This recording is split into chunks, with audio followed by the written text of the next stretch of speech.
እሁድ ማለት ነው በካራባኦ ካፕ ፍጻሜ ከሲቲ ጋር ጨዋታ አለን ማለት ነው። እዛ ሲቲ ላይ ለአርሰናል ወሳኝ ናቸው የምላቸውን ነጥቦች አነሳለሁ። ሰብስክራይብ በማድረግ አብራችሁ። የመጀመሪያው ምንድነው? ከዋንጫው በላይ ለአርሰናል አስፈላጊ ነገር በዚህ ሰዓት ስነ ልቦና ነው ማለት ነው። ያንን ጨዋታ ማሸነፍ ማለት በጣም ትልቅ ትርጉም ነው ያለው።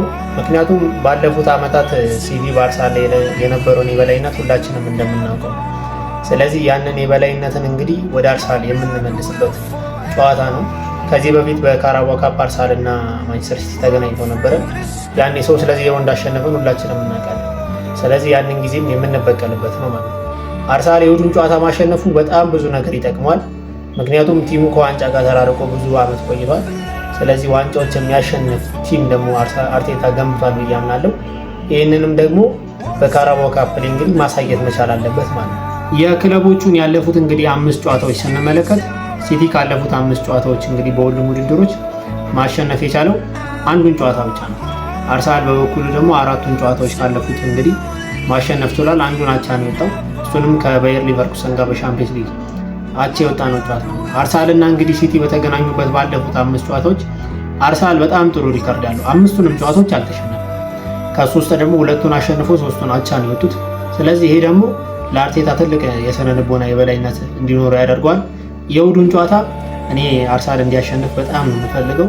እንደ አርሰናል ደጋፊነቴ ደግሞ ፍላጎቴም በቃ እምነቴም እሱ ስለሆነ ማለት ነው። የአርሰናል ደጋፊዎች እስቲ እናንተ የሚሰማችሁን ነገር ደግሞ አጋሩ። የሚናቅ ዋንጫ የለም የትኛውም ዋንጫ። ስለዚህ ከመጀመሪያው ጊዜ ጀምሮ ያለውን የዋንጫ ጨዋታ እንግዲህ አሸንፎ አሸናፊነቱን የሚያስቀጥልበት ጨዋታ መሆን አለበት ማለት ነው። ፕሪሚየር ሊጉ ላይ ጨዋታ በጣም ትልቅ ተጽዕኖ አለ። ምክንያቱም ገና የፕሪሚየር ሊጉ ፉክክር አላለቀም። አርሰናል ቀሪ 7 ጨዋታዎች አሉት፣ ማንቸስተር ሲቲ ደግሞ 8 ጨዋታዎች አሉት ማለት ነው። እግር ኳስ ነው፣ የሚፈጠረው ነገር አይታወቅም። ስለዚህ አርሰናል የእሁዱን ጨዋታ ካሸነፈ ትልቅ የስነ ልቦና የበላይነት በፕሪሚየር ሊጉ ላይ ይኖረዋል ማለት ነው። ከተሸነፈ ግን በጣም የስነ ልቦና ጫና ውስጥ ይገባል ማለት ነው። ምክንያቱም ዋንጫን የማጣት ፍራቻ ውስጥ ይገባል። ነገር ግን ጨዋታው የምናሸንፍ ከሆነ ፍራቻ የሚባል ነገር አይኖርም። በኮንፊደንስ ነው የቀሩትን 7 ጨዋታዎች የምንጫወተው ማለት ነው። ካራባኦ ካፕን አርሰናል 2 ጊዜ ብቻ ነው ያነሳው። ይህም ደግሞ ለቁጥር ከፍ እንዲልለት ያደርገዋል ማለት ነው። እንግዲህ የቡድን ዜና ምንድነው አዲስ ነገር የሚኖረው? እሁድ በሚደረገው ጨዋታ ላይ ቲምበር እና ኦዴጋርድ የመሰለፋቸው ነገር አጠራጣሪ ነው። ሌሎቹ ግን ሜሪኖ እንደሚታወቀው የረጅም ጊዜ ጉዳት ነው ያስተናገደው። ሌሎቹ ግን ሁሉም ለጨዋታው ዝግጁ ናቸው። ይሄ ደግሞ ለአርሰናል መልካም ዜና ነው ማለት ነው።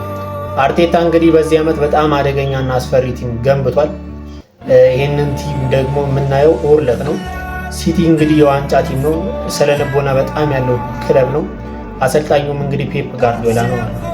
ስለዚህ አርሰናል የእሁዱን ጨዋታ ማሸነፉ በጣም ከብዙ አንግል ይጠቅመዋል። ከስነ ልቦና አንጻር የበቀልም ጨዋታ እንዳልኳችሁ እንግዲህ ባለፉት ዓመታት ሲቲ ያደረገንን ታውቁታላችሁ። ስለዚህ የምንበቀልበት ጊዜ አሁን ነው ማለት ነው።